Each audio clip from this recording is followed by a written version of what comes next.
Welcome! In front of me I have Haylou GST watch, and I'm gonna show you how to change the watch face on this device.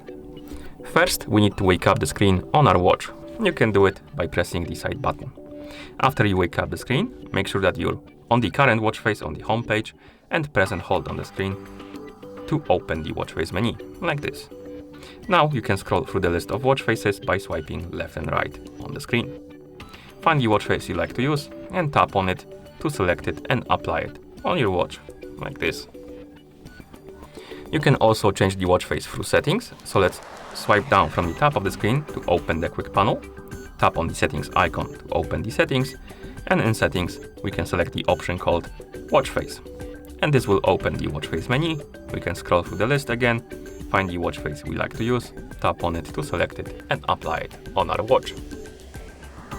And that's how you change the watch face on this device. Thank you for watching. If you found this video helpful, please consider subscribing to our channel and leaving a like on the video.